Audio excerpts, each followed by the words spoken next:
Good evening. So, ito po yung library system for Aranja. Yung video na to is for survey only. Para lang demo, survey kung para sa mga librarian and then for the IT teachers. Okay, first, kailangan mag-enter ng username and then the password.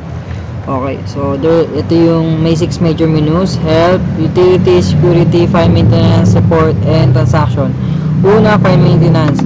Under na file maintenance, meron po information, user accounts, student information, teacher information, and then settings. Ito yung sa file maintenance, ito ka pwede mag-add, edit, delete ng information. For example, book information, user account, ganun. So for una, book information, okay. So book information, ganito. So pag click mo to, ito yung quick preview. Scroll natin dito. So yun yung purpose niya. So kailangan, pwede mo na siya makita sa left side. So kung gusto mong mag-delete, ito yung multiple selection for archive only. So ibig sabihin nun, ito lang yan. So kung gusto mong burahin siya, pwede. Okay, pero actually hindi talaga siya mabubura, parang mapupunta na siya sa recycle bin. Pwede mo siyang i-restore ulit. Okay, and then pwede mo siyang search, for example, accession number 2. So ma-search niya yung ito kung ano yung mga, lahat ng libro, lahat ng available, lahat ng hiniram. So ganun siya. Okay, and then ganito lang mag-create. So subukan natin mag-create ng information ng book. Auto-generated yung accession number kasi by accession number yung library. So gawa tayo ng ISBN, for example, 111 and then yung name was Visual Basic 6, published by for example National Bookstore, and then year published, for example 1999, and then total base, for example 200, description. Okay, yung bookshelf maintainable to, pwede ka magdagdag sa settings ito, ganyan. And then author, for example Mr. Formalan. Okay, donated siya. Donated. Ito pwede nang hindi maglagay ng remarks. Okay, so kung makikita natin, ito siya. Okay, so yan. Next, kung gusto mong edit, click mo lang siya, tapos click mo yung edit. Ganun. For example, lagyan natin remarks. Okay. So kung makikita mo, ito na yun. So edit natin, tanggalin natin yung okay. So pag click mo, wala na yun. So next, user accounts. Okay, so user accounts, ganun din. Pag click mo to, ito yung quick preview, ito yung search, ito yung multiple deletion, ganun. Okay, so kunyari for add, okay tayo, for example employee number, for example 00, okay, 2000, for example 2015 C01. Ang username, gawa tayo ng Mark. Ang user level niya is admin. Okay, so wag ako. So for example Patty, okay, for example Villanueva, Patricia, R, Reyes, gender female, example 2, 22, 1989, for example Nida, Laran, Pasay, no, mali, street, hometown, Baclaran, Parañaque. Okay, so number 93543181116. Okay, walang landline. So ang password is, for example, 123 123. So pwede mo lagyan siya ng image. So for example, image, for example dito na lang, kunyari ito yung image nya. So save. Okay, save. Okay, so kung makikita mo, ito na siya. So kung gusto mong edit, click mo lang ulit yung edit, ibay natin information. For example, lagyan natin ng X yung Villanueva. Okay, so ayun na, nagkaroon na siya ng X. Okay, next sa student, ganun din sa student. Okay, pag click mo to, may iba yun dito, quick information. So click, gawa tayo ng bago, para stand din siya, fill up. For example, wait, tingin muna tayo. Okay, so for example 005, college or elementary. Ito maintainable din to. sa settings, yan, naiba siya. So, depende. CS, yun. IT, yun. Yun siya. Naiba. Okay. So, for example, meron na ata ako. Tignan ko nga. Okay, meron na ako, no? So, ito yun. So, hindi na ako mag-create. Edit lang natin. Okay. So, ito siya. So, edit natin. Gawin natin ito. Gawin natin ito. 935438116. Okay. So, ito yung number ko. Okay. Edit ko na. So, sa teacher information naman, ganun din. Same lang din. Ito yung masasearch. Multiple deletion. And then, add. Okay, so fill up lang siya. Kailangan lang niya mag-fill up. Okay, hindi na mag-create. Okay, next, settings. Ito, change penalty information. Ito yung penalty for, ito, kung magkano yung penalty kung lalagpas ko dun sa day, kung kailan mo lang pwede siya i-ramen. For example, ibay natin. For example, tingin tayo ng 10 pesos to yung penalty, tapos ilang araw siya pwede i-ramen. For example, 3 days lang. So, ayun, naiba na siya. Example, gawin naman natin 20 pesos, tapos gawin natin 5 days. So, ayan siya. Okay. So, ito, maximum allowed Barok book. So, ito ibig sabihin, per each student, ilan yung pwede niyang hiramin sabay-sabay. So, for example, ibayin natin, gawin lang natin 5. So, 5 lang siya. Okay. So, ito yung days natin include. Ibig sabihin, ano yung mga days na hindi kasama sa bilang na araw for computing na penalty. Example, Saturday, pwede mo siya ibahin. So, pag nag-compute si system, hindi niya kukumputin kukumputin niya kasama na yung Saturday. Pero yung Sunday and then yung mga holidays, hindi niya kukumputin as a one day. So, check na lang din natin to Saturday. Okay. So, yung holiday, ito yon, sila yon, ito yon. Okay. Okay. So, bookshelves, ito maintainable to. So, kunyari, magdagdag tayo ng for example, yellow. Okay. So, tapos green. Yan. May green na. So, hindi na pwede yun. Okay. Yun ang may yellow. Tapos nursing. Yan. Same lang din. Ito yung book categories.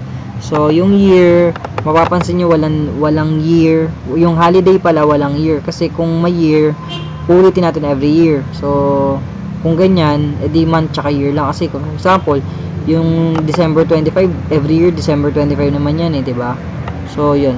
For example, kung yung 3, enter muna tayo ng March, tapos, on date, for example, 3/3, ang event is, birthday ko, Mark's birthday. Okay. So, ito yun. So, birthday ko siya. Holiday daw yun. Okay. So, kung mapapansin mo dito, nag-iiba yun dito. Diba? So, kung pwede ka mag-add ng college, for example, add college, department, for example, ABC. So, may department na ABC, walang laman. So, wala tayo DEF. Okay, DEF. So, click tayo dito. GHI. Okay. Tapos dito, click tayo dito. Okay. Click muna natin to. Isang DEF. Tapos dito, GGG. Okay. So, dito, kung mapapansin mo, ganyan, diba? So, ganun. So, ito, remove. Kung gusto mo i-remove, select mo lang. Ito, kailangan, hindi mo mariremove to kasi meron pa siya dito. So, kailangan, burahin mo muna yung laman niya. So, remove. Bago mo siya mabura. Ito. Yan. At ito, yan. Bago mo siya mabura, kailangan walang laman. Okay. So, ito, kunyari, ito. Hindi mo siya mariremove kasi may laman pa siya. Ayan o. Mariremove. Ito. Kasi may laman pa siya rito sa baba. Pero wala na siyang laman. Yan. Pwede na siya mabura. Kasi wala na siyang laman. Okay? Next is the security. Okay? So, user privilege. Kung mapapansin mo, may admin, librarian, and then assistant librarian. So, okay.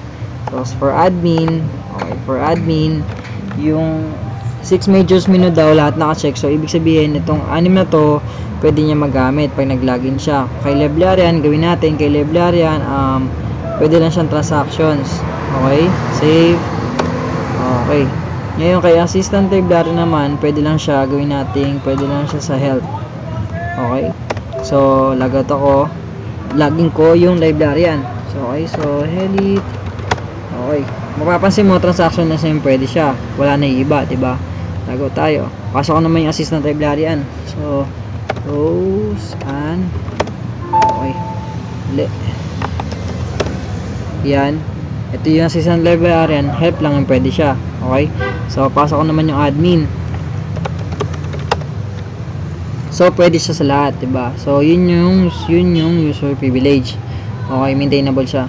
So, sa utilities, ito yung audit trace. Dito mo matatrack lahat ng nangyari sa system mo.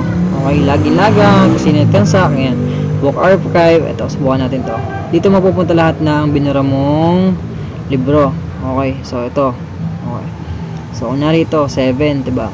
Mataka sa book information, walang 7 dito, diba? So, re-restore natin yan.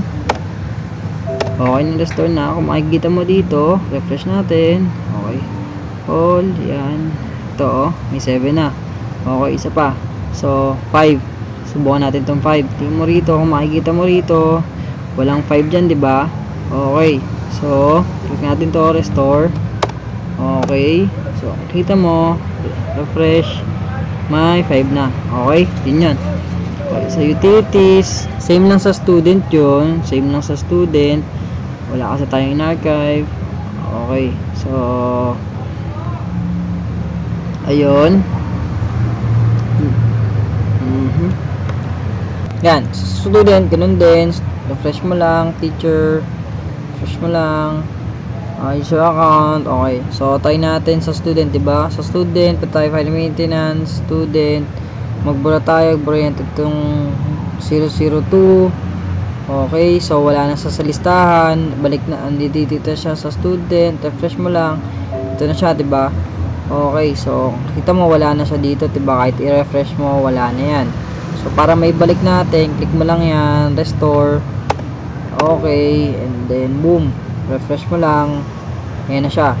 Okay. So, same lang din sa teacher tsaka sa user account. Pares lang yan. Okay. Sa backup restore, ito, just follow the step, browse for the location of what you, yan, and then, ito lang yung steps. So, gagana yan. Okay, hindi ko na gagawin yan, so, para hindi masyado matagal. Okay, they help. Ito, meron pa lang kami about us, pero yung manual, i-video na lang din namin gagawin ng video, and then, kung may time pa, gawin namin, yung dun sa, yung may type din. Yan. Okay. And then, ang next ko na is yung transaction. Okay. Ito pala muna, dun sa settings, pakita ko muna to. Okay. Mas maganda na to. Okay. Yan.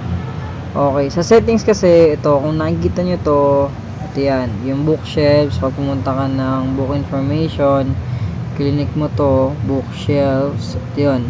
Okay. Magdadagdag ako isa. Okay.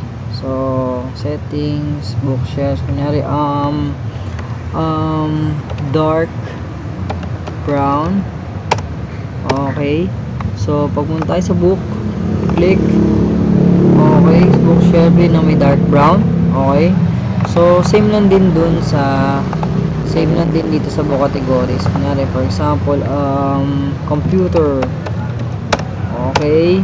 So, may computer na tayo. So, pag din sa book, click mo to sa categories, yun o, computer. Okay. Ganun din pag nagbura ka. So, okay. So, sa settings pa, ito din yun. So, sa college, for example, BSIT, okay, lagyan natin BSBM. BSBM. Oh, mali. May special character, bawal yun. BSB, oh. Okay. Click daw lang muna. Natin yun.